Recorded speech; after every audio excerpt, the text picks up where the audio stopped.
হযরত মরিয়ম আলাইহিস সালাম ফুক হা করলেন, হা। আল্লাহ রহমতের ফেরেশতা হযরতে মরিয়মের মুখের মধ্যে একটা ফু নিক্ষেপ করলেন। ফু নিক্ষেপ করার পরে অল্প কিছুদিন পরে হযরতে মরিয়ম আলাইহিস সালামের গর্ভটা উঁচা ভাব ধারণ করলো। হযরতে মরিয়ম আলাইহিস সালাম যখন বাইতুল মুকাদ্দাসের বাহিরে বের হয়, মানুষ হযরতে মরিয়ম আলাইহিস সালামকে বাজে মন্তব্য করে, খারাপ মন্তব্য করে। আমার আল্লাহ পাক রব্বুল আলামিন ওই মরিয়ম আলাইহিস সালামকে যারা বাজে মন্তব্য করে তাদের ব্যাপারে জানায়া দেয়, মরিয়ম তুমি তাদেরকে ঘোষণা করো তারা যেন কোনো মুমিন বান্দাকে কষ্ট না দেয়, মুমিন বান্দাকে আঘাত না করে। এই ব্যাপারে আমার আল্লাহ কোরআনুল কারীমে বলে, ওয়াল্লাযীনা ইউযুনাল মুমিনিনা ওয়াল মুমিনাতি বিগাইরি মাকতাসাবু ফাকাদ ইহতামালু বুহতানা ওয়া ইসমান মুবিনা।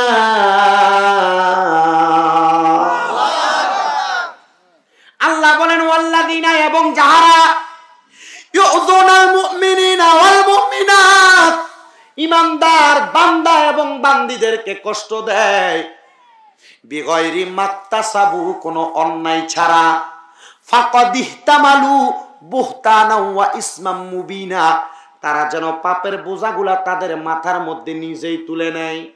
ঈসা নবীর মা মরিয়ম আলাইহিস সালামের বিবাহ হয় নাই, আমার আল্লাহ একটা ফুয়ের মাধ্যমে গর্ভে সন্তান দান করছে।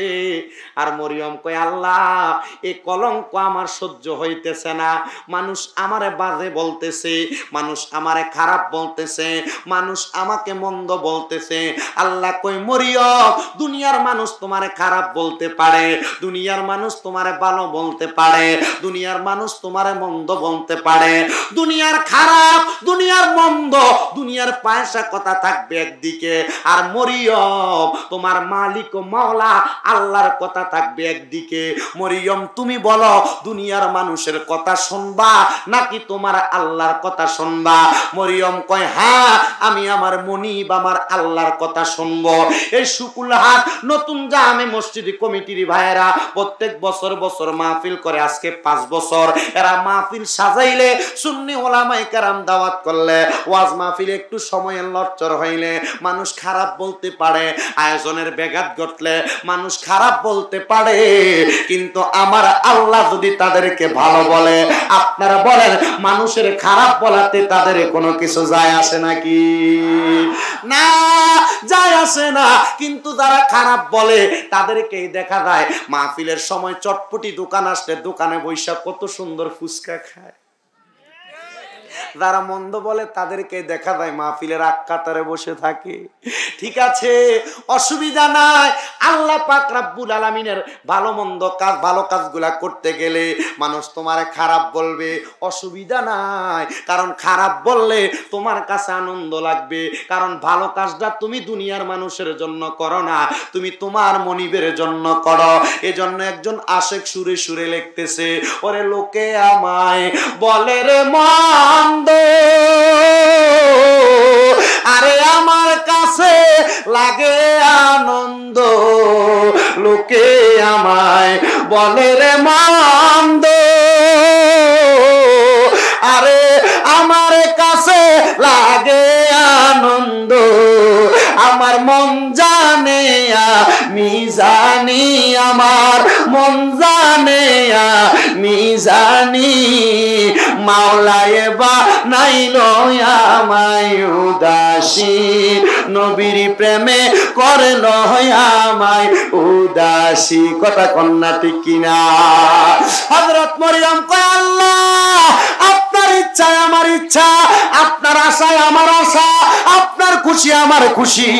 মানুষ আমারে খারাপ বলতে পারে, আমি মরিয়মের কাছে খারাপ লাগে না। আল্লাহ কই, মরিয়ম যেহেতু তোমার কাছে খারাপ লাগে না, ধৈর্য ধারণ করো, মানুষ তোমাকে মন্দ বলবে। মরিয়ম যে রাস্তায় যায় মানুষ বলে মরিয়ম অপকর্ম করেছে, এজন্য তার গর্ভে সন্তান, কিন্তু হযরতে মরিয়মের গর্ভের সন্তান তো অপকর্মের কারণে না, আমার আল্লাহ কুদরতি ভাবে হযরতে মরিয়মকে সন্তান দান করেছে। জবান খুলে বলেন সুবহানাল্লাহ। অল্প কিছুদিন পর আসরের নামাজের সময় হযরত মরিয়ম আলাইহিস সালাতু ওয়াস সালামের সন্তান দুনিয়াতে আসছে। সুবহানাল্লাহ বলে। সন্তান হইলে মা বাবা খুশি না বেজার? মরিয়মের সন্তান দুনিয়াতে আসার পরে এলাকার মানুষ একজোট হইয়া মিছিলের মতো বানাইয়া দলবল হইয়া মরিয়মের দরজার সামনে, ও মরিয়ম, তোমার সন্তানের বাবার নাম বলো, নচেত তোমার সন্তানকে আমরা আমাদের এলাকায় রাখবো না, এটা যার সন্তান। মরিয়ম কয় নাউজুবিল্লাহ, কারণ যে আল্লাহ আমার সন্তান দিয়েছে এই আল্লাহ পাক রব্বুল আলামিনের পক্ষ থেকে সন্তান জারজ হইতে পারে না। মরিয়ম আল্লাহর কাছে নামাজের মুসল্লাটা বিছাইছেন, বিপদে পড়ে গেছে। আপনারা বলেন মুমিন বান্দা যারা বিপদে পড়লে কি মানুষের সঙ্গে ঝগড়া করে না ইবাদত করে? কি করে? আপনি যে বিপদে পড়লে সিগারেট ধরাইয়া কথা বলেন না কেন? বিপদে বললে বাড়িতে যে বউকে ফিটা দেয়, যা তোর বাবারে দেয় বল আমার 50,000 টাকা দিতে, এরপরে বাড়িতে আবি, নাহলে বাড়িতে আসা বন্ধ, বলে কি না? আছে এমন। আমার মনে আছে এক লোক বিদেশে মাইর খেয়ে আসছে, যায় 1.5 মাস থাকার পরে এরা ফিরত পাঠিয়ে দিছে। বাড়িতে এসে এর বাবার বাড়ি মানে শ্বশুর বাড়ির যৌতুকের টাকা দিয়ে বিদেশ গেছে, বাড়িতে এসে বউরে ফিডান দিছে, যা তোর বাবারে দেয় কবি আমার অটো কিনার টাকা দিতে, এরপরে আইবি বাড়িতে, নাহলে বাড়িতে আসা বন্ধ তোর। আপনারা বলেন এই সমস্ত অপকর্ম কি করা যাবে? এই সমস্ত অপকর্ম করা যাবে না। স্ত্রীর 10টা অন্যায় থাকলো সহ্য করে নিতে হবে। তবে হ্যাঁ, স্ত্রী যদি শরীয়তের বাইরে কাজ করে, স্বামীর আদেশ না মাইনা যদি চলে যায় উল্লাপাড়া মোহনপুর বাজারে, তাহলে কি কাম হবে নাকি?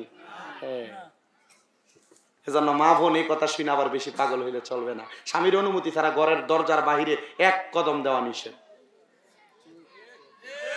কথা বলেন না কেন? এজন্য মা বোনেরা বেশিরভাগ জাহান্নামে যাবে স্বামীর অবাধ্য হওয়ার কারণে। অনেক মা বোন চিন্তা করে, হুজুর আমি আপনি স্বামীর অবাধ্যর কথা বলেন, আমার স্বামী তো বিদেশ থাকে, প্রবাসে থাকে। হ্যাঁ, প্রবাসীদের বউদেরকে আগে সাবধান করে দিব, কারণ প্রবাসীরা তাদের গায়ের ঘাম জড়ায়া জড়ায়া তোমাদের জন্য কষ্ট করে ইনকাম করে দেশে টাকা পাঠায়, আর তোমরা এই টাকা উড়ানোর জন্য সকাল সন্ধ্যা ঘর থেকে বের হয়ে যাও। তোমার স্বামীর কাছে ভালো লাগে না, দমক দিয়ে কথা বলো। প্রবাসীরা কষ্ট করে, তুমি আজকে তোমার স্বামীকে আঘাত করে কথা বলো অথবা ঘর থেকে বের হয়ে যাও। তোমার মতো কুলাঙ্গার স্ত্রী প্রবাসীর দরকার নেই, কারণ প্রবাসীরা কষ্ট করে তোমাদের জন্য, প্রবাসীরা কষ্ট করে সন্তানদের জন্য। আপনারা বলেন ওই প্রবাসীদের কষ্ট লাঘব করার জন্য মা বোনদের তাদের স্বামীর কথা শোনার দরকার আছে না নাই? আজরে বলেন আছে না নাই? হযরতে মরিয়ম আলাইহিস সালাতু ওয়াস সালাম সন্তান হওয়ার পর মানুষ যখন এটার মারতে গেছে, মরিয়ম আলাইহিস সালাম নামাজের মুসল্লা বিছিয়ে ফেলছেন। মারহাবা। হযরত মরিয়ম আলাইহিস সালাম যখন নামাজের মুসল্লা বিছাইতে আল্লাহর কাছে ডাক দিয়ে বলে, আল্লাহ আমার সন্তানকে তারা নাকি মাটির নিচে গর্ত করে ফেলবে, আল্লাহ আমার কাছে ভালো লাগতেছে না, আপনি বলেন না এই সন্তানটার আমি কি করব? আল্লাহ কই, মরিয়ম নামাজে হাত বাড়ায় দোয়া করছো, নামাজে হাত বাড়ায় দোয়া করলে আমি আল্লাহ কারোর হাত ফিরাইয়া দেই না। সুবহানাল্লাহ বলেন। তাহলে বিপদে পড়লে কোনো কিছু দরকার হইলে চাইবেন কার কাছে? আল্লাহর কাছে। বলে কার কাছে? বলে হুজুর হ্যাঁ আল্লাহর কাছে চাইবেন, তবে হ্যাঁ অবতাগু ইলাইহিল ওসিলার খাতিরে কোন নবীর উসিলা দিয়া দোয়া করবেন। আল্লাহ ওই নবীর উসিলা আপনি দোয়া কবুল করেন, আল্লাহ ওই আল্লাহর হক বান্দার উসিলা আপনি দোয়া কবুল করেন। আপনারা বলেন আল্লাহ এবং আল্লাহ রসুলের প্রিয় বান্দা উম্মত যারা, এদের উসিলা দিয়ে দোয়া করলে আল্লাহ দোয়া কবুল করতে পারে কি পারে না? এই জোরে বলেন পারে কি পারে না? মরিয়ম দোয়া করেছেন, আল্লাহ আপনি আমার দোয়াটা কবুল করেন। আল্লাহ বলে মরিয়ম ধৈর্য ধারণ করো। সবাই আসছে মরিয়ম আলাইহিস সালাতু ওয়াস সালামের সন্তান হযরত ঈসা পয়গম্বরকে নিয়ে মাটির নিচে গর্ত করে ফেলবে, গর্তের মধ্যে খুঁড়ে ফেলবে। আর এমন টাইমে ছোট বাচ্চা জন্মগ্রহণ করেছে, এখনো 10 ঘন্টা হয় নাই। ওই বাচ্চাকে যখন হাত দিয়ে ধরবে, ওই ছোট্ট বাচ্চা বলতেছে আমি দুনিয়ার কোন জারজ সন্তান নয়, আমি আমার আল্লাহর পক্ষ থেকে রহমতের ফেরেশতার ফুয়ের মাধ্যমে আমার মায়ের গর্ভের মধ্যে আসছি। বলেন সুবহানাল্লাহ। আমার নাম ঈসা রুহুল্লাহ। কি রুহুল্লাহ? মানে ফু দিয়ে আমারে বানাইছে। ঈসা রুহুল্লাহ কথা বলার সাথে সাথে ইহুদিরা অবাক হয়ে বলতেছে, বুঝছি তুমি আল্লাহর ফুত। কার ফুত? তুমি মনে হয় আল্লাহর ছেলে। আর আল্লাহ কোরআনুল কারীমের মধ্যে বলে লাম ইয়ালিদ ওয়া লাম ইউলাদ, আমি কারোর থেকে জন্মগ্রহণ করি নাই, কাউকে জন্ম দেই নাই। জবান খুলে জোরে জোরে বলেন মারহাবা। মানুষ হযরত ঈসা পয়গম্বরকে আল্লাহর সন্তান বলে বলে যখন ডাক দেয়, হযরত মরিয়ম কয়, আল্লাহ আমি তো জানি আপনি কারোর থেকে জন্ম নেন নাই, আপনি কাউকে জন্ম দেন নাই। আল্লাহ গো, আমার এই সন্তানকে মানুষ মারার জন্য আক্রমণ করে, আমি কি করব আমি বুঝতে পারি না।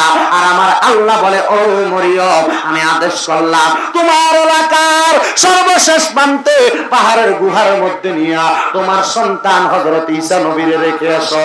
হযরত মরিয়ম আলাইহিস সালাতু ওয়াস সালাম হযরত ঈসা নবীকে হাতের মধ্যে কোলের মধ্যে করে নিয়া গভীর জঙ্গলের মধ্যে দিয়া পাহাড়ের গুহার মধ্যে রেখে চলে আসছে। আর আমার আল্লাহ রব্বান তালাওয়াতের আওয়াজ শুনবে দূরের কথা, রাতে নাক ডাইকা ঘুমায়, ওই নাকের আওয়াজ শোনা যায়। কথা বলেন ঠিক কিনা? তুমি আমার কথা বুঝো। মাইকের সাউন্ড চলতেছে, স্পিকারের সাউন্ড তোলো, লোটা বাড়াই দাও, লো লো লো লোটা বাড়াই দাও। আপনারা বলেন, মহিলাদের জায়গা হচ্ছে না, মা বোনেদের এখানে জায়গা হচ্ছে না। আপনারা কষ্ট করে একটু চাইপা চেপা বসেন। এটা তো আম্মুজির, আমি আপনাদের ছেলের মতো, কষ্ট করে আপনি আপনার একজন বোনকে জায়গা করে দেন, আল্লাহ হয়তো আপনাকে জান্নাতে জায়গা করে দিবে। একটু জায়গা করে দেন একজন আরেকজন। বেশি লোড হয়ে গেছে, আপনারা এত মানুষ আসতে গিয়ে বলছে বাড়িতে যান। আপনাদের অসুবিধা হচ্ছে নাকি? তুমি আমার কথা আবার বুঝো। তোমার রিববটা বাইরে আছে, এজন্য মাইকের সাউন্ড বাড়ি খাইতেছে, আমার কানে আসতেছে, বুঝছো? তুমি সাউন্ড তোলো, স্পিকারের সাউন্ড তোলো, রিবব কমাও। হ্যাঁ আছে, কিন্তু সাউন্ডটা কানে আসতেছে না, রিটার্ন আসতেছে, বুঝছেন? এই জন্য। তাহলে বলেন, আগে মা বোনেরা এই যে একরকম না, সাউন্ডটা দুই রকম, একটাই দিক থেকে আসতেছে, একটাই দিক থেকে এমন লাগতেছে। মুরব্বীরা বুঝছে, ওনারা অনেকে বুঝছে, মানে আমার কানে লাগতেছে না আওয়াজটা। হ্যাঁ, এখান দিয়ে কর্নারে যদি মাইক থাকে আমার কান বরাবর, আমার কান ফাইটা থাকে, অসুবিধা নেই, মানুষ শুনতে পারে, কারণ আমার কানে আওয়াজ লাগলে আমি সুন্দর ওয়াজ করতে পারবো। আপনারা বলেন, বাবাজিরা আগে মা বোনেরা কোরআন তেলাওয়াত করত, এখন করে? এখন করে? করে কিচ্ছিত 100%-এ 2%, একবারে কম। এই জন্য দেখবেন ঘরের মধ্যে কোনো বরকত হয় না, রহমত নাই, রোগবালা মুসিবত ছাড়ে না। কথা বলেন ঠিক কিনা? এজন্য মা বোনদেরকে বলবো, আপনারা কোরআন তেলাওয়াতটা বেশি বেশি করবেন, যদি আপনার ঘরের মধ্যে আপনি বরকত চান। কথা বলেন ঠিক না বেঠে? তাহলে ওই কোরআন তেলাওয়াত করার দরকার আছে না নাই? আসুন আমরা সবাই জবান খুলে আল্লাহর কোরআনুল কারীমের তেলাওয়াত করি, আর পড়ে আউযু বিল্লাহি মিনাশ শাইতানির রাজীম, বিসমিল্লাহির রাহমানির রাহিম, ওয়াল্লাযীনা ইউযুনাল মুমিনিনা ওয়াল মুমিনাতি বিগাইরি মাকতাসাবু ফাকাদ ইহতামালু বুহতানাও ওয়া ইসমান মুবিনা।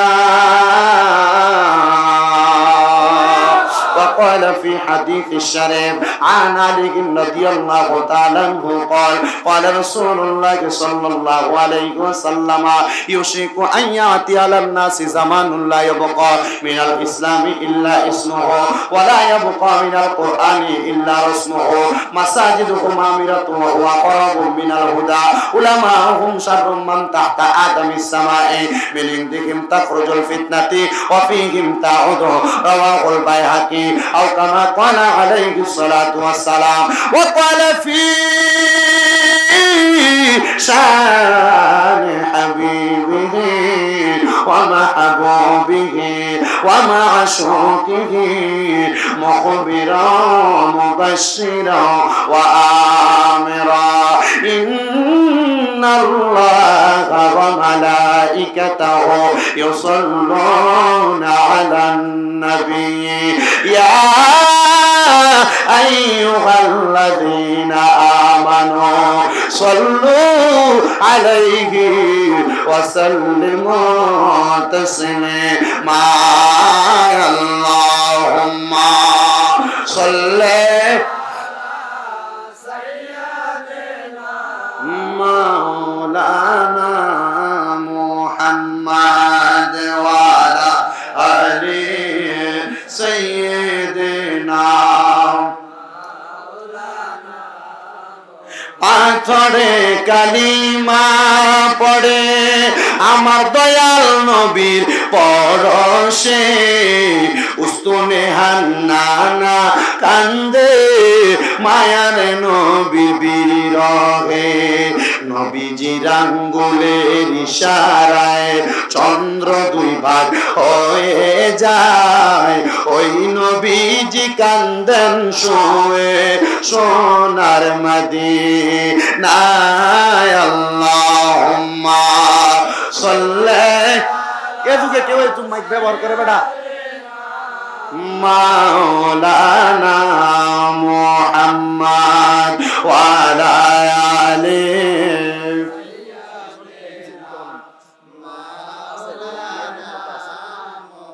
নবীজি আপনার ভালোবাসায় জীবনের গোনা ঝরে যায় নবীজি আপনার ভালোবাসায় ওয়াইসাল করনি জুব্বা পায় আল্লাহুম্মা সাল্লি মুহাব্বতের আওয়াজে পড়েন জবান খুলে ঈমান তাজা হবে মাওলানা মুহাম্মদ ওয়া আলা আলিহি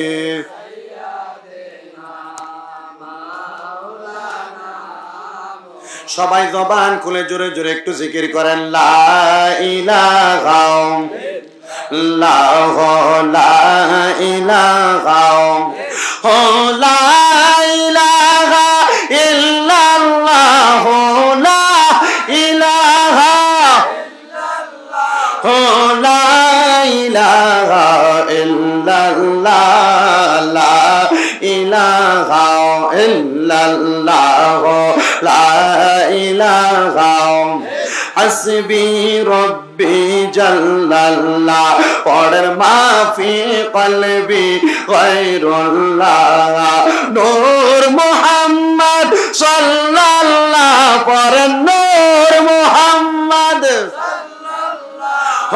লা ইলাহা ইল্লাল্লাহ লা ইলাহা ইল্লাল্লাহ লা ইলাহা হায়রে নামাজে রোজা চাই রহনা কেহ মা বাবার খেদমত চাই রহনা বলেন নামাজ রোজা চাই রহনা কেহ মা বাবার খেদমত চাই রহনা আমার নবীর দরদ বইল না আমার নবীর দরদ বইল না আমার নবীও তোমায় ভুলবে না লা ইলাহা ইল্লাল্লাহ লা ইলাহা হায়রে আল্লাহ ছাড়া মাবুদ নাই আমার নবীজি ছাড়া ও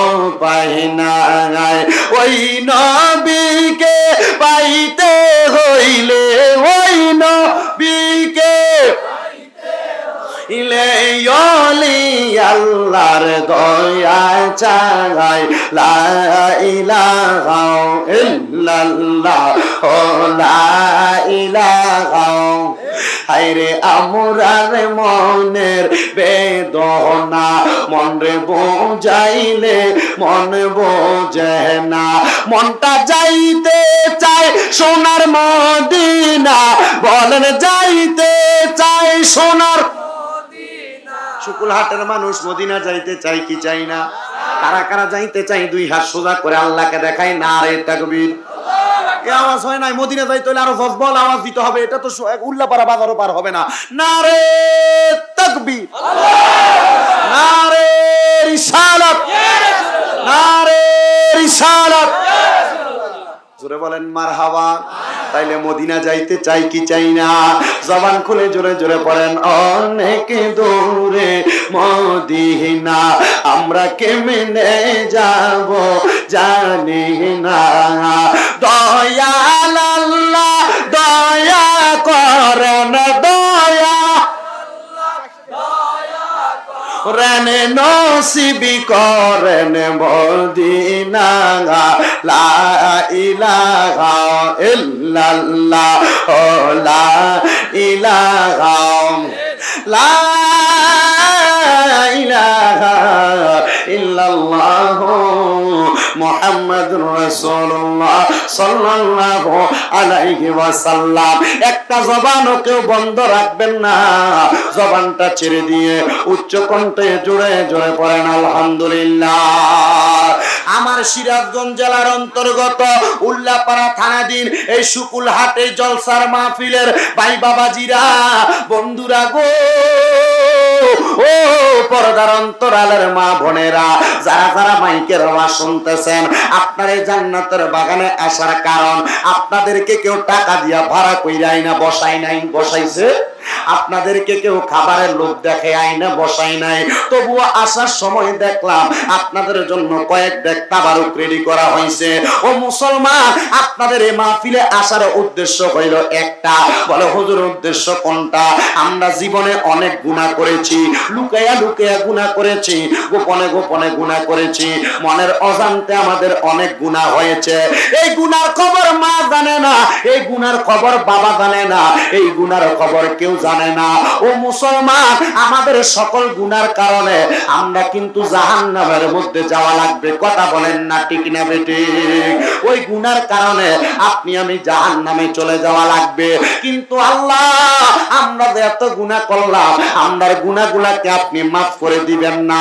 আমার নূরের নবী রাহমাতুল লিল আলামিন নবীজি ডাক দিয়া বলে, উম্মতের দলেরা, তোমরা জীবনে যত গুনাহ করো না কেন, এই গুনাহ করার কারণে তোমাদের বাম স্তনের 2 আঙ্গুল নিচে সাদা একটা গোস্তের টুকরা, যেটার নাম হলো লতিফে কলব, যারা তরিকত গ্রহণ করেছেন, হক্কানি রব্বানি পীর মাশায়েখের হাতে হাত দিয়ে বায়াত নিয়েছেন, আপনারা অনেকেই জানেন আমাদের বাম স্তনের 2 আঙ্গুল নিচে হাত দিলে যে দুকবুক করে করে কাঁপে, ওইটার নাম হলো লতিফে কলব। একটা গুনাহ করলে ওই লতিফে কলবে একটা দাগ পড়ে যায়। সাধারণভাবে বোঝাইয়া দেয়, আমার হাতের মধ্যে যে সাদা রঙের টিস্যু পেপারটা দেখতেছেন, এই টিস্যু পেপারে যদি একটা কালো রঙের দাগ দেওয়া হয়, তাহলে একটা দাগ পড়ে যাবে, 2টা দাগ দেওয়ার কারণে 2টা দাগ পড়ে যাবে। এমন ভাবে 10টা 15টা দাগ পড়তে পড়তে টিস্যু পেপারটাকে এখন সাদা দেখা যায়, তখন আর সাদা দেখা যাবে না, কালো দাগের কারণে কালো হয়ে যাবে। মুসলমান,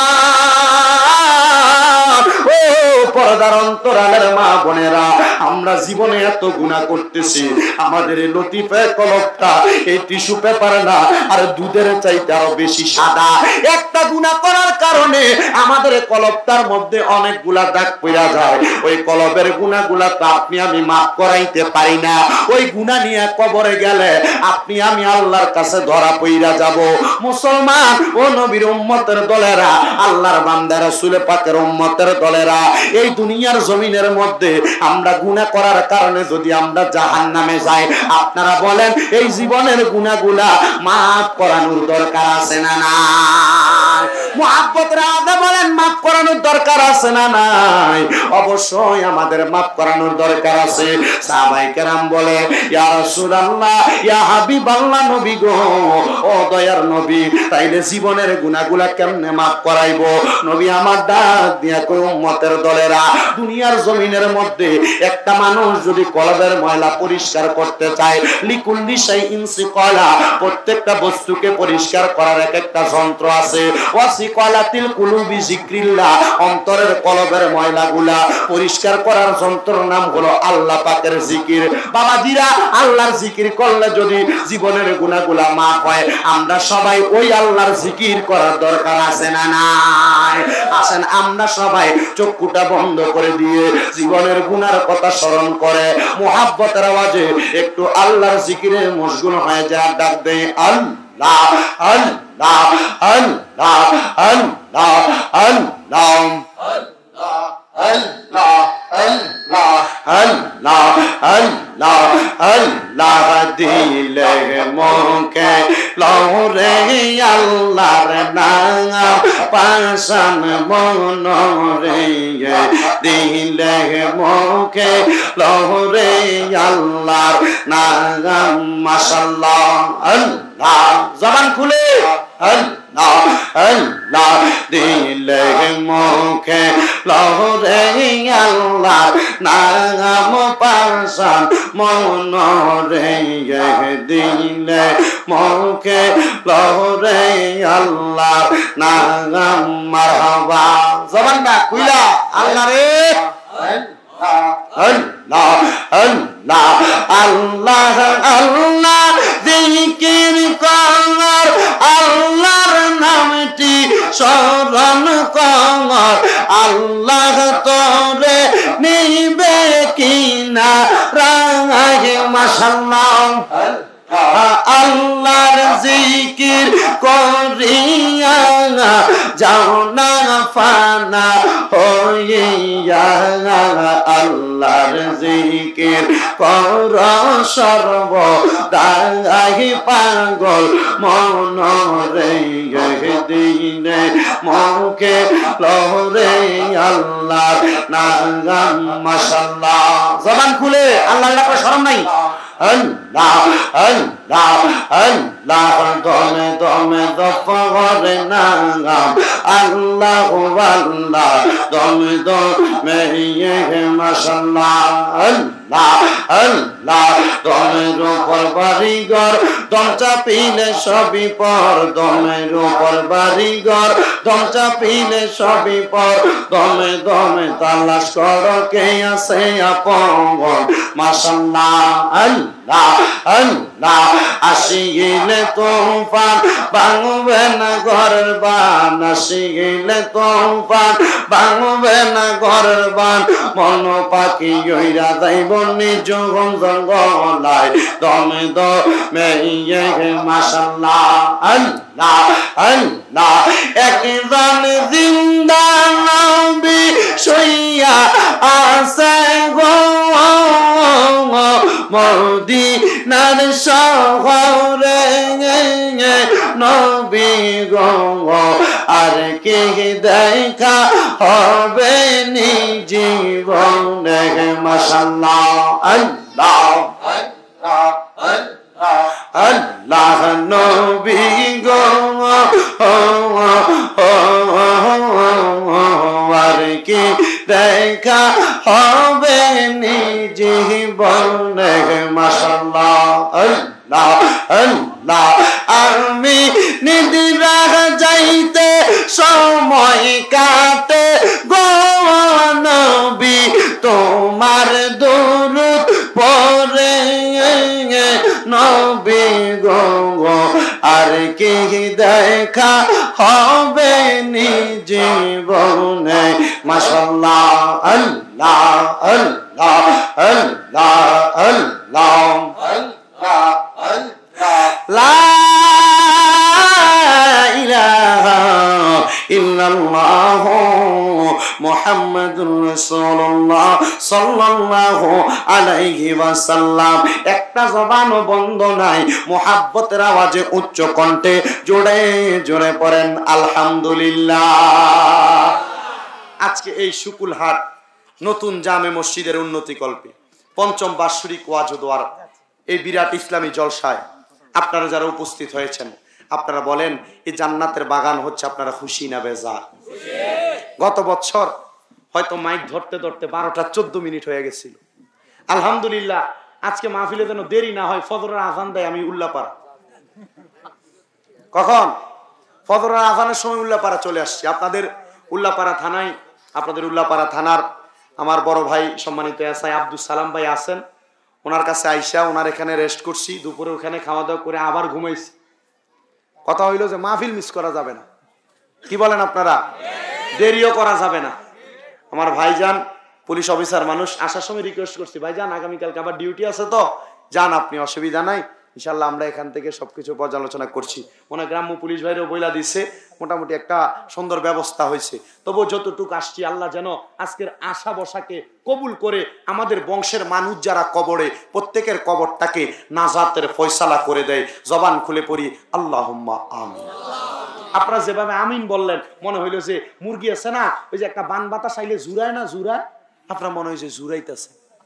আপনারা আলহামদুলিল্লাহর আওয়াজ আমিন যেটা দিচ্ছেন এই আওয়াজ যদি এভাবে দেন আমার ওয়াজ কিন্তু চলবে না।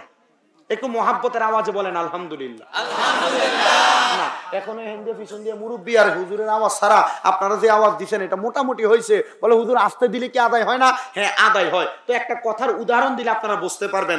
এক ব্যক্তি ভিক্ষা করার জন্য এক ভাঙ্গা টিনের ঘরের সামনে দেয়া বলতেছে, আল্লাহর রাস্তা আমার একটু ভিক্ষা দেন। তো টিনের ঘরের মালিক বাইরে হয়ে আইসা ভিক্ষুকের 5 টাকা ভিক্ষা দিচ্ছে। কত দিছে? 5 টাকা ভিক্ষা দিচ্ছে। ভিক্ষুক আল্লাহর দরবারে দোয়া করে, আল্লাহ যে আমাকে 5টা টাকা ভিক্ষা দিল আপনি তারা লাখ লাখ টাকার মালিক বানিয়ে দেন। তো 5 টাকা ভিক্ষা যে দিচ্ছে সে খুব খুশি হইয়া আল্লাহর কাছে, আল্লাহ দেখছো ভিক্ষুকরে 5 টাকা ভিক্ষা দেওয়াতে আমার জন্য দোয়া করছে, আমার যেন লাখ লাখ টাকার মালিক বানিয়ে দেয়। তো ভাগ্যবশত এ ভাঙ্গা টিনের ঘরের পাশে এক 5তলা বিল্ডিং। বলেন ভাই সাহেব কতলা বিল্ডিং জানো? 5তলা। এবারে ভিক্ষুকে 5তলা বিল্ডিং এর সামনে দেয়া বলতেছে, এ ভাইজান আল্লাহর রাস্তায় আমারে ভিক্ষা দেন। তো 5তলার মালিক বের হয়ে আইসা এ ভিক্ষুকের 5 টাকা ভিক্ষা দিছে। তো ভিক্ষুক একটু চালাক, তো ভিক্ষুক ঘুরে উল্টে 5তলার মালিককে বলতেছে, বাড়ি অনুযায়ী ভিক্ষা দিবেন না ভিক্ষা অনুযায়ী দোয়া করবেন? কি বলছে? বাড়ি অনুযায়ী ভিক্ষা দিবেন না ভিক্ষা অনুযায়ী দোয়া করব। এই কথা কেন বললা? বলে হ্যাঁ এ কথা বলার উদ্দেশ্য হইলো আপনার পাশে ভাঙ্গা টিনের ঘর, এ আমার 500 টাকা 5 টাকা ভিক্ষা দিছে, আমি এর জন্য লাখ লাখ টাকা দোয়া করছি। তা আপনি তো লাখ লাখ টাকার মালিক না, কয়েক কোটি টাকার মালিক হওয়াতে 5তলা বিল্ডিং বানাইছেন। এর লাগে এখন যদি আমি আপনার জন্য লক্ষ টাকার মালিকের দোয়া করি তা আপনার তো দোয়া প্রমোশন হবে না, ডিমোশন হবে। এবার আপনি চিন্তা করেন, উনি ডরে 500 টাকা ভিক্ষা দিয়ে দিচ্ছে। কত দিছে? 500 টাকা। তা আপনারা এখানে যত মানুষ আছেন আপনারা মানুষ অনুযায়ী আওয়াজ দিবেন না আমি আওয়াজ অনুযায়ী ওয়াজ করব? সিদ্ধান্ত আপনার। আপনারা আরেকবার মুহাব্বতের আওয়াজে পড়েন আলহামদুলিল্লাহ।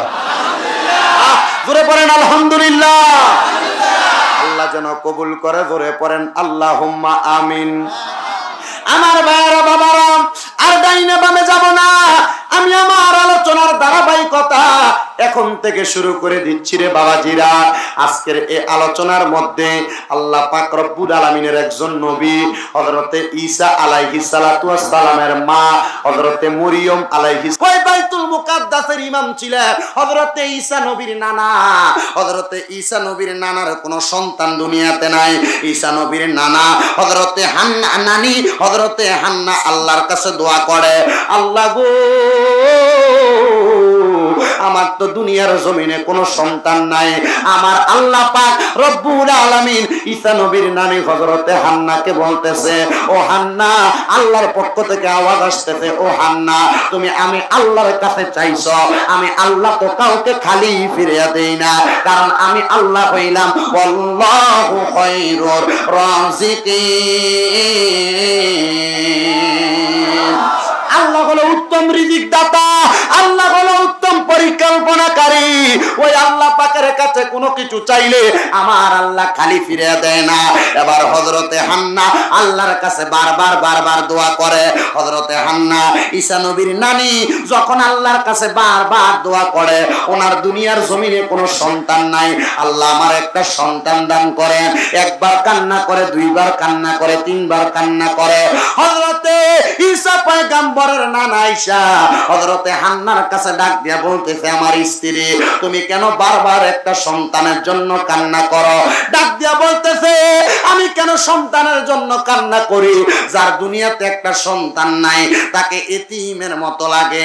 মা বাবা মারা গেলে মা বাবার কষ্টটা সন্তান মাইনা নেয়, তবে মা বাবার কবর জিয়ারত করলে সন্তানের মনে শান্তি পায়। কিন্তু যদি কোনো মায়ের গর্ভে একটা সন্তান না হয়, ওই মাটার মনে কোনো শান্তি থাকে না, ওই পরিবারটার মধ্যে কোনো শান্তি থাকে না।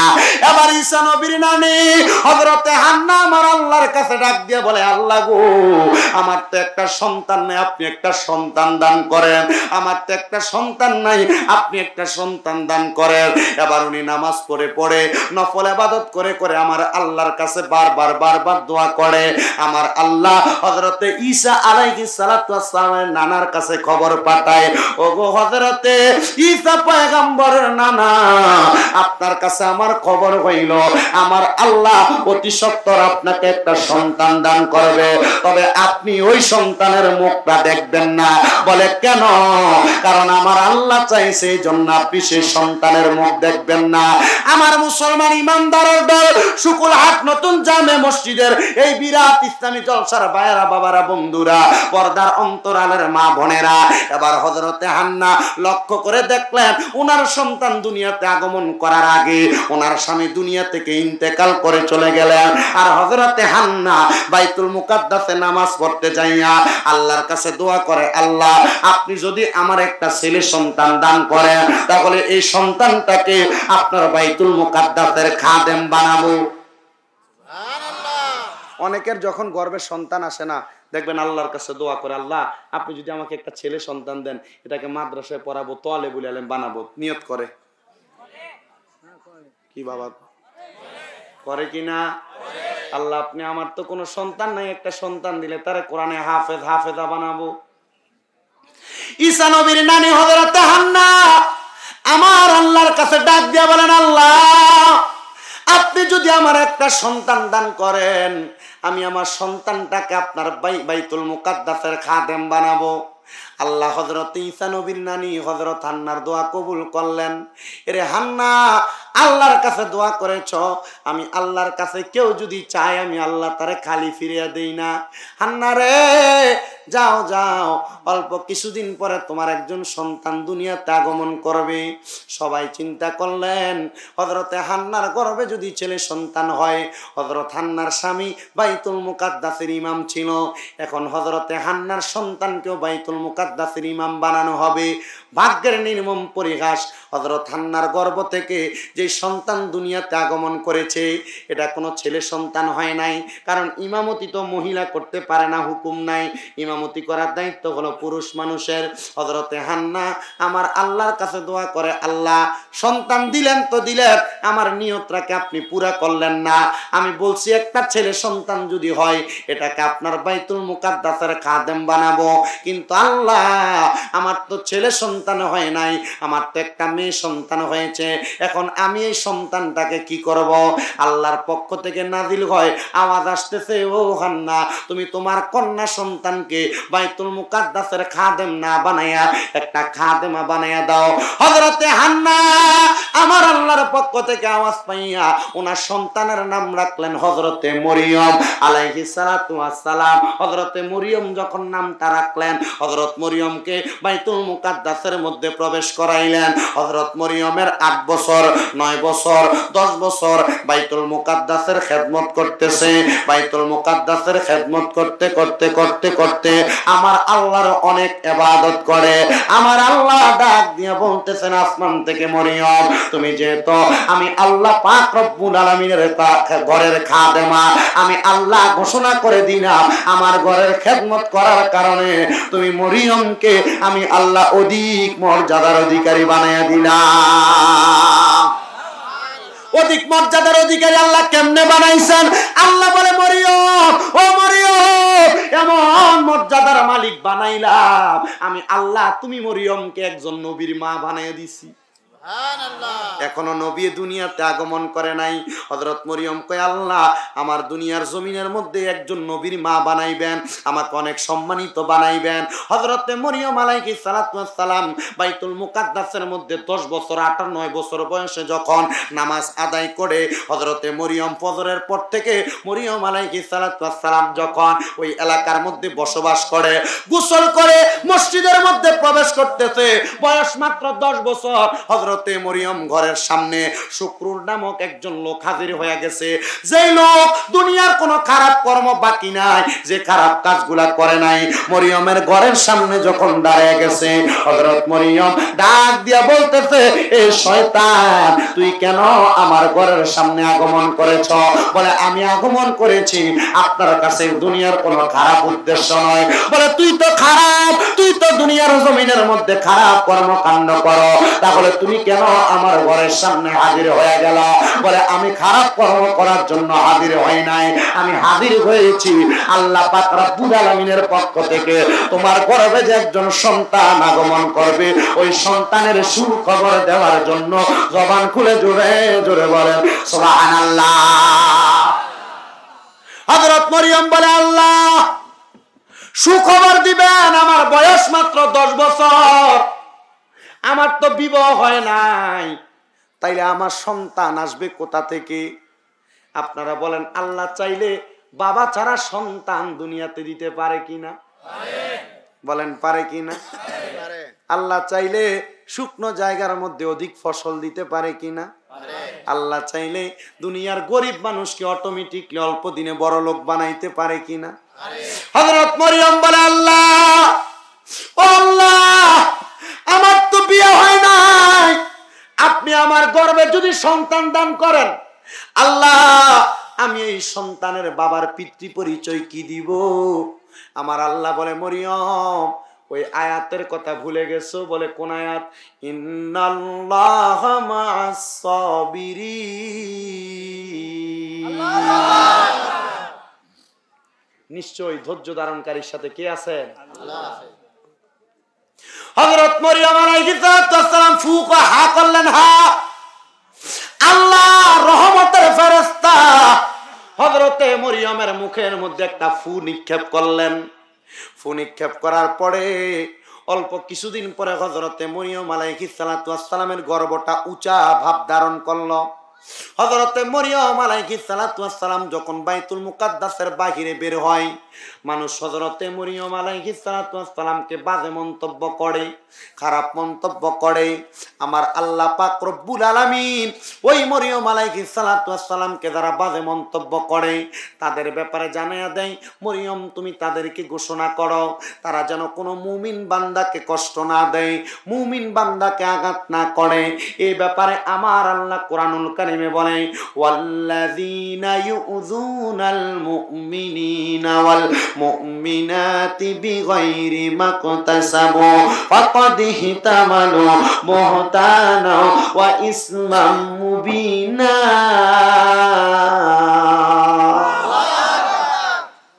আল্লাহ বলেন, ওয়াল্লাযীনা, এবং যারা ইউযুনাল মুমিনিনা ওয়াল মুমিনাত, ইমানদার বান্দা এবং বান্দীদেরকে কষ্ট দেয়, বিগাইরি মাকতাসাবু, কোনো অন্যায় ছাড়া, ফাকাদ ইহতামালু বুহতানা ওয়া ইসমান মুবিনা, তারা যেন পাপের বোঝাগুলা তাদের মাথার মধ্যে নিজেই তুলে নেয়। ঈসা নবীর মা মরিয়ম আলাইহিস সালামের বিবাহ হয় নাই, আমার আল্লাহ একটা ফুয়ের মাধ্যমে গর্ভে সন্তান দান করছে। আর মরিয়ম কয়, আল্লাহ, এই কলঙ্ক আমার সহ্য হইতেছে না, মানুষ আমারে বাজে বলতেছে, মানুষ আমারে খারাপ বলতেছে, মানুষ আমাকে মন্দ বলতেছে। আল্লাহ কই, মরিয়ম, দুনিয়ার মানুষ তোমারে খারাপ বলতে পারে, দুনিয়ার মানুষ তোমারে ভালো বলতে পারে, দুনিয়ার মানুষ তোমারে মন্দ বলতে পারে, দুনিয়ার খারাপ, দুনিয়ার মন্দ, দুনিয়ার পয়সা কথা থাকবে একদিকে, আর মরিয়ম, তোমার মালিক ও মাওলা আল্লাহর কথা থাকবে একদিকে। মরিয়ম, তুমি বলো, দুনিয়ার মানুষের কথা শুনবা নাকি তোমার আল্লাহর কথা শুনবা? মরিয়ম কয়, হ্যাঁ, আমি আমার মনিব আমার আল্লাহর কথা শুনবো। এই শুকুলহাট নতুন জামে মসজিদ কমিটির ভাইয়েরা প্রত্যেক বছর বছর মাহফিল করে, আজকে 5 বছর। এরা মাহফিল সাজাইলে, সুন্নি ওলামায়ে কেরাম দাওয়াত করলে, ওয়াজ মাহফিল একটু সময়ের লচ্চর হইলে মানুষ খারাপ বলতে পারে, আয়োজনের ব্যাঘাত ঘটলে মানুষ খারাপ বলতে পারে, কিন্তু আমার আল্লাহ যদি তাদেরকে ভালো বলে, আপনারা বলেন মানুষের খারাপ বলাতে তাদের কোনো কিছু যায় আসে নাকি? না, যায় আসে না। কিন্তু যারা খারাপ বলে তাদেরকেই দেখা যায় মাহফিলের সময় চটপটি দোকান আসলে দোকানে বৈশা কত সুন্দর ফুচকা খায়। যারা মন্দ বলে তাদেরকে দেখা যায় মাহফিলের আগ কাতারে বসে থাকে। ঠিক আছে, অসুবিধা নাই। আল্লাহ পাক রব্বুল আলামিনের ভালো মন্দ কাজ, ভালো কাজগুলা করতে গেলে মানুষ তোমারে খারাপ বলবে, অসুবিধা নাই। কারণ খারাপ বললে তোমার কাছে আনন্দ লাগবে, কারণ ভালো কাজটা তুমি দুনিয়ার মানুষের জন্য করো না, তুমি তোমার মনিবের জন্য করো। এজন্য একজন আশেক সুরে সুরে লিখতেছে, ওরে লোকে আমায় বলে রে মন্দ, আরে আমার কাছে লাগে আনন্দ, লোকে আমায় বলে রে মন্দ, আরে আমার কাছে লাগে আনন্দ, আমার মন জানে আমি জানি, আমার মন জানে আমি জানি, মাওলায় বানাইল আমায় উদাসী, নবীর প্রেমে করল আমায় উদাসী। কথা কন্যা ঠিক কিনা? হযরত মরিয়ম কয় আল্লাহ আপনার ইচ্ছায় আমার ইচ্ছা, আপনার আশায় আমার আশা, আপনার খুশি আমার খুশি। মানুষ আমারে খারাপ বলতে পারে, আমি মরিয়মের কাছে খারাপ লাগে না। আল্লাহ কই মরিয়ম যেহেতু তোমার কাছে খারাপ লাগে না, ধৈর্য ধারণ করো, মানুষ তোমাকে মন্দ বলবে। মরিয়ম যে রাস্তায় যায় মানুষ বলে মরিয়ম অপকর্ম করেছে, এজন্য তার গর্ভের সন্তান, কিন্তু হযরতে মরিয়মের গর্ভের সন্তান তো অপকর্মের কারণে না। আমার আল্লাহ কুদরতি ভাবে হযরতে মরিয়মকে সন্তান দান করেছে। জবান খুলে বলেন সুবহানাল্লাহ। অল্প কিছুদিন পর ঠিক আসরের নামাজের সময় হযরত মরিয়ম আলাইহিস সালাতু ওয়াস সালামের সন্তান দুনিয়াতে আসছে। সুবহানাল্লাহ বলে। সন্তান হইলে মা বাবা খুশি না বেজার? মরিয়মের সন্তান দুনিয়াতে আসার পরে এলাকার মানুষ একজোট হইয়া মিছিলের মতো বানাইয়া দলবল হইয়া মরিয়মের দরজার সামনে, ও মরিয়ম তোমার সন্তানের বাবার নাম বলো, নচেত তোমার সন্তানকে আমরা আমাদের এলাকায় রাখবো না, এটা যার সন্তান। মরিয়ম কয় নাউজুবিল্লাহ, কারণ যে আল্লাহ আমারে সন্তান দিয়েছে এই আল্লাহ পাক রব্বুল আলামিনের পক্ষ থেকে সন্তান জারজ হইতে পারে না। মরিয়ম আল্লাহর কাছে নামাজের মুসল্লাটা বিছাইছেন, বিপদে পড়ে গেছে। আপনারা বলেন মুমিন বান্দা যারা বিপদে পড়লে কি মানুষের সঙ্গে ঝগড়া করে না ইবাদত করে? কি করে? আপনি যে বিপদে পড়লে সিগারেট ধরাইয়া কথা বলেন না কেন? বিপদে বললে বাড়িতে যে বউকে ফিটা দেয়, যা তোর বাবারে দেয় বল আমার 50,000 টাকা দিতে, এরপরে বাড়িতে আবি, নাহলে বাড়িতে আসা বন্ধ, বলে কি না? আছে এমন। আমার মনে আছে এক লোক বিদেশে মাইর খেয়ে আসছে, যায় 1.5 মাস থাকার পরে এরা ফিরত পাঠিয়ে দিছে। বাড়িতে এসে আর বাবার বাড়ি মানে শ্বশুর বাড়ির যৌতুকের টাকা দিয়ে বিদেশ গেছে, বাড়িতে এসে বউরে ফিটান দিছে, যা তোর বাবারে দেয় কবি আমার অটো কিনার টাকা দিতে, এরপরে আইবি বাড়িতে, নাহলে বাড়িতে আসা বন্ধ তোর। আপনারা বলেন এই সমস্ত অপকর্ম কি করা যাবে? এই সমস্ত অপকর্ম করা যাবে না। স্ত্রীর 10টা অন্যায় থাকলেও সহ্য করে নিতে হবে। তবে হ্যাঁ, স্ত্রী যদি শরীয়তের বাইরে কাজ করে, স্বামীর আদেশ না মাইনা যদি চলে যায় উল্লাপাড়া মোহনপুর বাজারে, তাহলে কি কাম হবে নাকি? এজন্য মা বোন এই কথা শুনে আবার বেশি পাগল হইলে চলবে না। স্বামীর অনুমতি ছাড়া ঘরের দরজার বাহিরে এক কদম দেওয়া নিষেধ। কথা বলেন না কেন?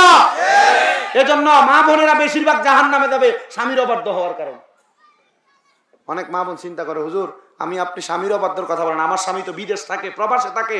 হ্যাঁ, প্রবাসীদের বউদেরকে আগে সাবধান করে দিব, কারণ প্রবাসীরা তাদের গায়ের ঘাম জড়ায়া জড়ায়া তোমাদের জন্য কষ্ট করে ইনকাম করে দেশে টাকা পাঠায়, আর তোমরা এই টাকা উড়ানোর জন্য সকাল সন্ধ্যা ঘর থেকে বের হয়ে যাও। তোমার স্বামীর কাছে ভালো লাগে না, ধমক দিয়ে কথা বলো। প্রবাসীরা কষ্ট করে, তুমি আজকে তোমার স্বামীকে আঘাত করে কথা বলো অথবা ঘর থেকে বের হয়ে যাও। তোমার মতো কুলাঙ্গার স্ত্রী প্রবাসীর দরকার নেই, কারণ প্রবাসীরা কষ্ট করে তোমাদের জন্য, প্রবাসীরা কষ্ট করে সন্তানদের জন্য। আপনারা বলেন ওই প্রবাসীদের কষ্ট লাঘব করার জন্য মা বোনদের তাদের স্বামীর কথা শোনার দরকার আছে না নাই? আজরে বলেন আছে না নাই? হযরতে মরিয়ম আলাইহিস সালাতু ওয়াস সালাম সন্তান হওয়ার পর মানুষ যখন এটার মারতে গেছে, মরিয়ম আলাইহিস সালাম নামাজের মুসল্লা বিছিয়ে ফেলছেন। মারহাবা। হযরত মরিয়ম আলাইহিস সালাম যখন নামাজের মুসল্লা বিছাইতে আল্লাহর কাছে ডাক দিয়ে বলে, আল্লাহ আমার সন্তানকে তারা নাকি মাটির নিচে গর্ত করে ফেলবে, আল্লাহ আমার কাছে ভালো লাগতেছে না, আপনি বলেন না এই সন্তানটার আমি কি করব? আল্লাহ কই, মরিয়ম নামাজে হাত বাড়ায় দোয়া করছো, নামাজে হাত বাড়ায় দোয়া করলে আমি আল্লাহ কারোর হাত ফিরাইয়া দেই না। সুবহানাল্লাহ বলেন। তাহলে বিপদে পড়লে কোনো কিছু দরকার হইলে চাইবেন কার কাছে? ধরে বলে কার কাছে?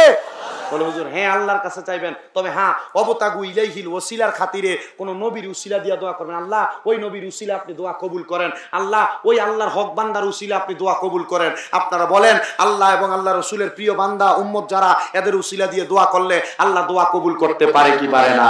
এই জোরে বলেন পারে কি পারে না? মরিয়ম দোয়া করেছেন, আল্লাহ আপনি আমার দোয়াটা কবুল করেন। আল্লাহ বলে মরিয়ম ধৈর্য ধারণ করো। সবাই আসছে মরিয়ম আলাইহিস সালাতু ওয়াস সালামের সন্তান হযরত ঈসা পয়গম্বরকে নিয়ে মাটির নিচে গর্ত করে ফেলবে। গর্তের মধ্যে খুঁড়ে ফেলবে।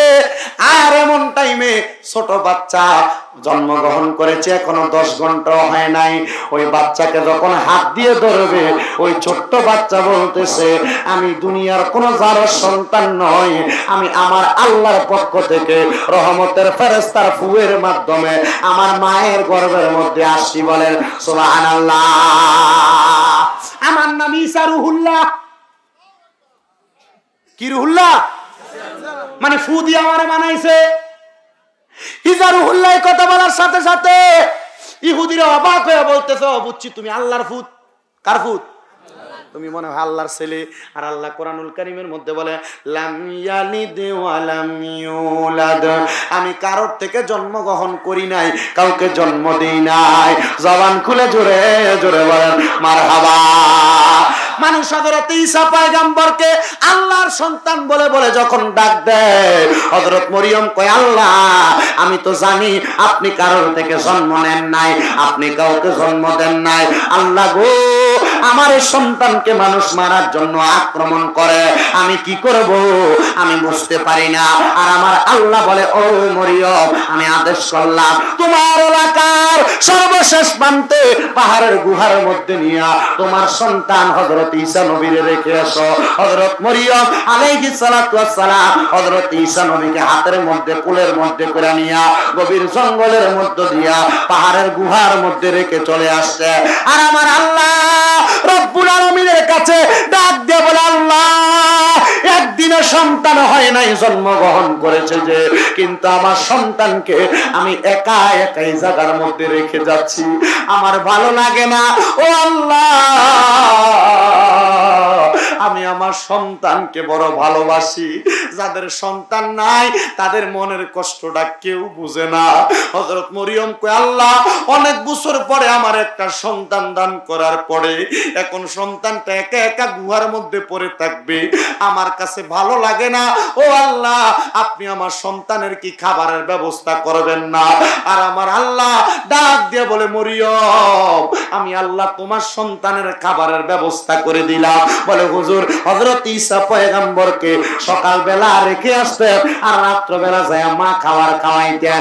সকাল থেকে সন্ধ্যা পর্যন্ত, রাত্র পর্যন্ত ঈসা নবীর পেটের ক্ষুধা লাগতো না। আমার আল্লাহর পক্ষ থেকে ডাক দিয়া বলতেছে, হ্যাঁ হ্যাঁ ক্ষুধা লাগতো, ক্ষুধা লাগতো। হযরত ঈসা নবীর শাহাদাত আঙ্গুলের মধ্যে আমার আল্লাহ জান্নাতি দুধের নহর বসায়া দিয়েছে। কোথায় দুধের নহর? শাহাদাত আঙ্গুলে। আপনারা বলেন, আল্লাহর পক্ষ থেকে অথবা আল্লাহর বান্দা যদি আল্লাহর হয়ে যায়, এই বান্দার রিজিকের ব্যবস্থা, অভাব অনটন দূর করার দায়িত্ব কার? জোরে বলেন না কার? তাইলে বাবাজিরা, বন্ধুরা, ওই আমার আল্লাহ পাক রব্বুল আলামিনের খুশির জন্য মহান মদিনার কামলিওয়ালা দয়াল নবীর উপরে মুহাব্বতের আওয়াজে আরেকবার দুরূদ শরীফ পড়েন, আল্লাহুম্মা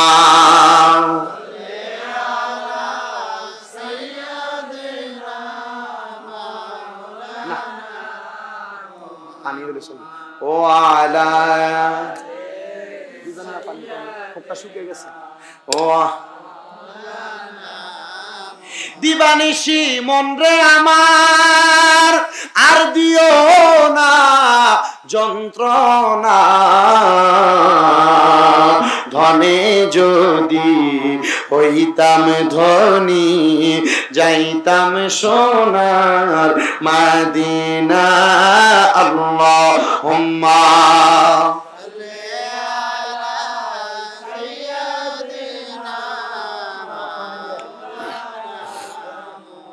ওয়ালা আলি সাইয়্যিদিনা। বাবাজিরা, বন্ধুরা, আপনারা বলেন, নবীজির উপরে দুরূদ শরীফ আদায় করলে লাভ আছে না? হ্যাঁ বলেন না, লাভ আছে না? মা বোন যারা, আপনারা বেশি বেশি দুরূদ শরীফ পড়বেন। অনেকের সংসারের অভাব যায় না, অনটন যায় না, রোগ বালা মুসিবত ছাড়ে না, দুরূদ শরীফ পড়লে অভাব দূর হয়ে যায়। করেন না সুবহানাল্লাহ? নবীজি বলছে, আমি নবীর কোন উম্মত দুনিয়াতে আমি নবীর প্রতি যত বেশি দুরূদ শরীফ পড়বে, জান্নাতের মধ্যে সে আমার তত কাছাকাছি থাকবে।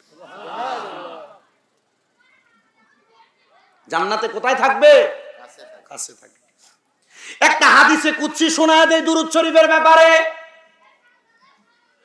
নবী রাহমাতুল লিল আলামিন নবী বলেন, কাল হাসরের ময়দানে আমার উম্মতেরা, অনেক উম্মত জান্নাতে যাবে, অনেক উম্মত জাহান্নামে যাবে, কিন্তু আমি নবীজি আমার একটা উম্মত যদি জাহান্নামে থাকে, আমি নবী তাকে জাহান্নাম থেকে উদ্ধার করে আমি নবী জান্নাতে যাওয়ার আগ পর্যন্ত আমি তারে ছাড়া জান্নাতে যাব না। মানে নবীজি বলেছেন আমার সব উম্মত জান্নাতে যাবে, নবীর একটা উম্মত যদি জাহান্নামে থাকে, নবীজি বলেছেন ওই উম্মতকে জাহান্নাম থেকে রক্ষা করা ব্যতীত আমি নবী জান্নাতের মধ্যে প্রবেশ করব না। জোরে সরে বলেন সুবহানাল্লাহ। হাদিস শরীফে এভাবে উল্লেখ আছে, নবী আমার বলে আমার উম্মতের সবার নেক আমল ওজন করা হবে, অর্ধেক উম্মত জান্নাতে চলে যাবে আর অর্ধেক উম্মত জাহান্নামে চলে যাবে। আর হাসরের ময়দানে আমি নবীজি পশ্চিম দিক থেকে দৌড়ে হাসরের ময়দানে হাজির হয়ে যাব। আমি আমার আল্লাহর কাছে বলবো, আল্লাহ আল্লাহ আমার উম্মত কোথায়, আমার উম্মত কোথায়? ওই সময় বলা হবে নবীর অর্ধেক উম্মত জান্নাতে চলে গেছে, নবী আপনারও আরো অর্ধেক উম্মত হাসরের ময়দানের জাহান্নামের দরজার মধ্যে দাঁড়িয়ে আছে। নবী আমার বলবে জান্নাতীরা জান্নাতে চলে যাক, কিন্তু যারা জাহান্নামে যাবে আমি নবী একবার তাদেরকে দেখতে চাই। নবীজি বলেন হাসরের ময়দানের সামনে আমি নবী যখন ওই উম্মত যারা জাহান্নামে চলে যাবে এদের সামনে যখন যায় দাঁড়াবো, মা মরে গেলে, বাবা মরে গেলে একটা এতিম ছেলের মুখটা যেমন ভাবে শুকনা শুকনা থাকে, আমি তাকে আর দেখবো ওই জাহান্নামে জানেওয়ালা উম্মতের অবস্থা ঠিক এমন হবে, এরা এমন কষ্ট করে করে দাঁড়ায়া থাকবে। নবী আমার ডাক দিয়া বলে আমি যখন এমন অবস্থা দেখবো, আমি নবীজি আল্লাহর কাছে ফরিয়াদ করব, আল্লাহ আমার অর্ধেক উম্মত তো জান্নাতে গেছে, কিন্তু এই অর্ধেক উম্মত যে জান্নাতে যাইতেছে না, আমি নবী তো সহ্য করতে পারবো না। আল্লাহ আমার এই উম্মতের আমল নামাগুলা আরেকবার আপনি ওজন করেন। আপনার আমার নেক আমল, আপনার আমার বদ আমল মিজানের পাল্লার মধ্যে ওজন করা হবে। যদি আপনি আমি গুনাহগার হই, আমরা জাহান্নামে চলে যাব, নবীজি ওই সময় আল্লাহর কাছে বলবে আল্লাহ ওই উম্মতের আমলগুলা আরেকবার ওজন করেন। ফেরেশতারা বলবে আল্লাহ একবার তো ওজন করা হয়েছে, আরেকবার কেন প্রয়োজন, কেন ওজন করব? আল্লাহ বলবে এখন আর কারো কথা শোনা হবে না, এখন একজনের কথা চলবে, তিনি হলো মুহাম্মাদুর রাসূলুল্লাহ সাল্লাল্লাহু আলাইহি ওয়াসাল্লাম। জবান খুলে বলেন সুবহানাল্লাহ। ইয়া মুহাম্মদ মুস্তাফা নবী সাল্লাল্লাহু আলা, ইয়া মুহাম্মদ মুস্তাফা নবী সাল্লাল্লাহু আলা, মোদের শাফায়াতের কান্ডারি রাসূলুল্লাহ, ইয়া মুহাম্মদ মুস্তাফা নবী। জোরে পড়েন না, ইয়া মুহাম্মদ মুস্তাফা নবী সাল্লাল্লাহু আলা।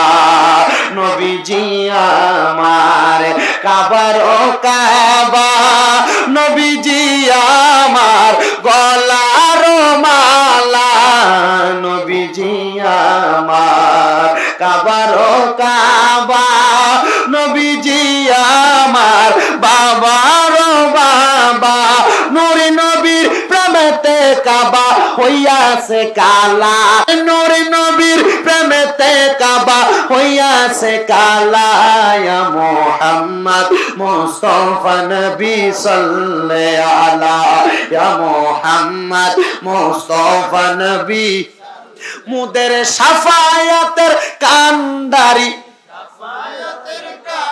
মারহাবা বলেন মারহাবা। শাফায়াতের কান্ডারি বুঝেন? ওই অন্ধকার কবর আমাদেরকে সুপারিশ করে জাহান্নামী থেকে জান্নাতে বানানিওয়ালা মানে শাফায়াতের কান্ডারি। তো দূরে পড়েন না, আমরা শাফায়াতের কান্ডারি, শাফায়াতের রি মদিনাওয়ালা, ইয়া মুহাম্মদ মুস্তাফা নবী সাল্লাল্লাহু আলা, ইয়া মুহাম্মদ মুস্তাফা নবী। কেউ বা বলে নবী নূরেরই পুতুল, কেউ বা বলে নবী গোলাপেরই ফুল, কেউ বা বলে নবী নূরেরই, কেউ বা বলে নবী গোলাপেরই ফুল, নয় সে পুতুল নয় সে রে ফুল, নূরে নূর আল্লাহ ইয়া মুহাম্মদ মুস্তাফা নবী সাল্লাল্লাহু আলা ইয়া মুহাম্মদ মুস্তাফা নবী। আমরার সাফায়াতের কান্দারি মদিনাওয়ালা, মোদের সাফায়াতের মদিনাওয়ালা ইয়া মুহাম্মদ মুস্তাফা নবী সাল্লাল্লাহু আলা। একটা জবান কেউ বন্ধ রাখবেন না, জবান খুলে পড়েন ইয়া রাসূলুল্লাহ।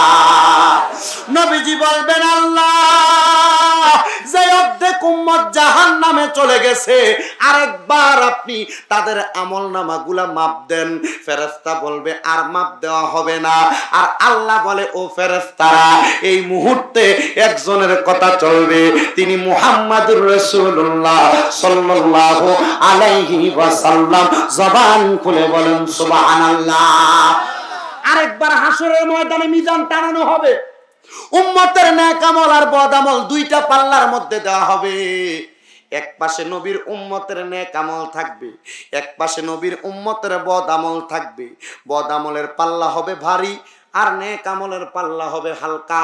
নবীজি বলেন ওই সময় আমি হাসরের ময়দানে যখন উপস্থিত হব, আমি নবী উপস্থিত হইয়া নবীজির একটা আসকান মুবারক পাঞ্জাবি মুবারকের ভিতর থেকে নবী বলেন আমি একটা সাদা কাগজের টুকরা বের করব।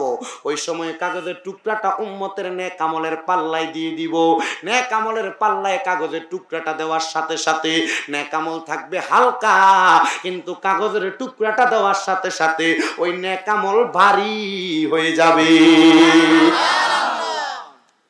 সাহাবায়ে কেরাম জিজ্ঞাসা করে ইয়া রাসূলুল্লাহ আপনার কাছে জানতে চাই ওই কাগজের মধ্যে কি লেখা থাকবে? সুবহানাল্লাহ, সুবহানাল্লাহ। ওই কাগজের মধ্যে কি লেখা থাকবে?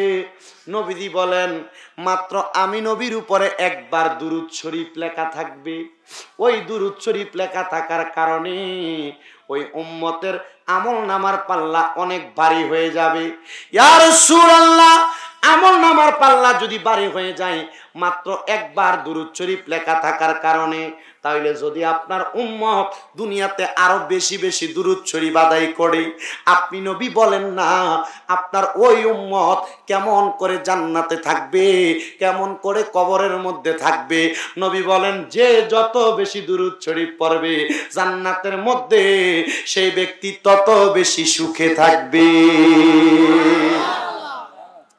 একজন সাহাবী আয়েশা বলে ও মায়ার নবী আপনি নবীর প্রতি আমি দিনের 3 ভাগের 1 ভাগ সময় দুরূদ শরীফ পড়ব।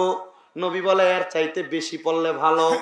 ওই সাহাবী বলে নবীজি দিনটাকে 4 ভাগ করে 2 ভাগ দুরূদ শরীফ পড়ব, 2 ভাগ আমি কাজ করব। নবী বলে এর চাইতে বেশি হলে ভালো। ওই সাহাবী বলে নবীজি 4 ভাগের মধ্যে 3 ভাগ দুরূদ শরীফ পড়ব, 1 ভাগ আমার কর্মে কাটাইব। নবী বলে এর চাইতে বেশি হলে আরো ভালো। ওই সাহাবী বলে নবীজি তাহলে আমি আমার জীবনের সম্পূর্ণ সময় আপনি নবীর দুরূদ শরীফ পড়ে পড়ে কাটাবো। নবী বলে হুমা জান্নাতুকা, তুমি জান্নাতি, তুমি জান্নাতি, তুমি জান্নাতি। তাইলে জানতে চাই দুনিয়াতে দোকানদারি করতে করতে, অটো চালাইতে চালাইতে, রিকশা চালাইতে চালাইতে, ভ্যান গাড়ি চালাইতে চালাইতে, কাজ করতে করতে সব সময় যদি আমরা নবীর উপরে দুরূদ শরীফ আদায় করি, আপনারা বলেন ওই দুরূদ শরীফের উসিলায় আমার আল্লাহ আমাদেরকে জান্নাত দিতে পারে কি পারে না? আরেকটা ফজিলত নবীজি বলছেন আমার উপরে আমার যেই উম্মত একবার দুরূদ শরীফ পড়ে, কয়বার? একবার দুরূদ শরীফ পড়ে। নবীজি বলছেন ওই উম্মত একবার দুরূদ শরীফ পড়ার কারণে আমার আল্লাহ জান্নাতের মধ্যে তার জন্য একটা গাছ লাগায়।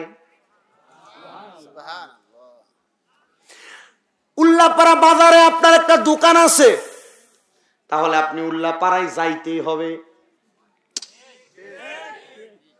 উল্লাপাড়া বাজারে আপনার একটা দোকান আছে, তাইলে আপনি ওই বাজারের দোকানে যাওয়াই লাগবে, কারণ আপনি এটার মালিক। নবীজি বলছেন, আমি নবীর উপরে যে একবার দুরূদ শরীফ পড়ে, আল্লাহ তার জন্য জান্নাতে একটা গাছ লাগাই। তাহলে আপনার জান্নাতে একটা গাছ আছে, জান্নাতে আপনার মালিকানা আছে, জান্নাতে আপনাকে যাইতেই হবে, ঠিক না? তাহলে ওই দুরুদ কি বেশি পড়বেন না কম পড়বেন?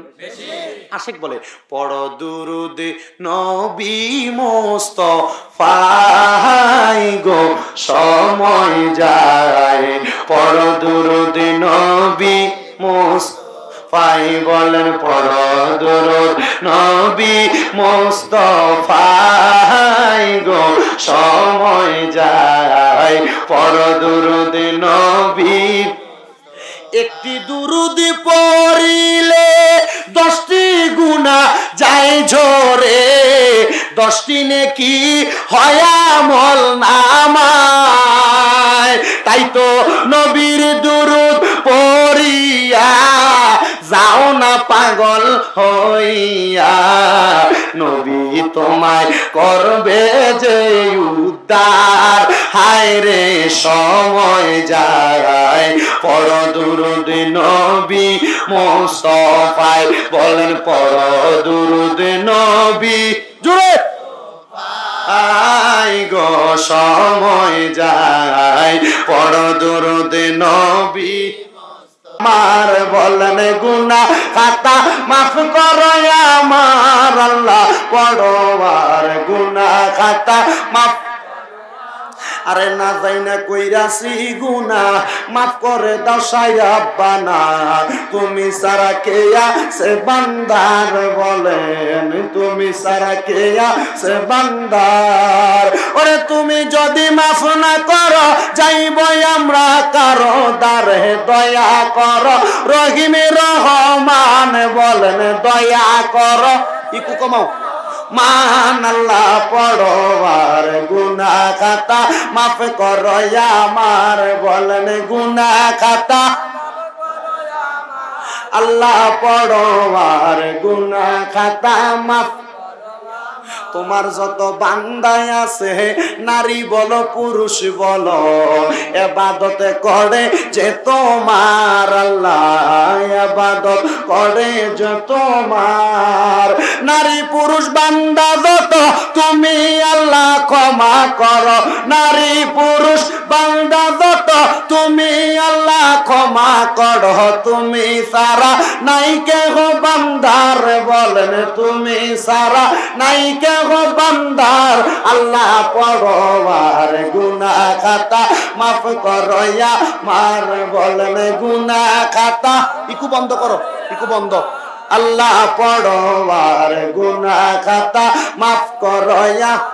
তাইলে বাবাজিরা বন্ধুরা, আমাদের জীবনে অনেক গুনাহ, এই গুনাহগুলা মাফ করার মালিক হইল আল্লাহ। কথা বলেন ঠিক না বেঠিক? বাজান রে, আমার আল্লাহ পাক রব্বুল আলামিন পবিত্র কোরআনুল কারীমের ব্যাপারে অত্যন্ত মহব্বতের সাথে আমার নূরের নবী রাহমাতুল লিল আলামিন নবীর মাধ্যমে জানায়া দেয়, জগতের উম্মতের দলেরা এই দুনিয়ার জমিনের মধ্যে থাইকা যদি তোমরা তোমাদের গুনাহ মাফ করাইতে চাও, তাইলে তোমরা দুনিয়ার জমিনে দুইটা কাজ করো।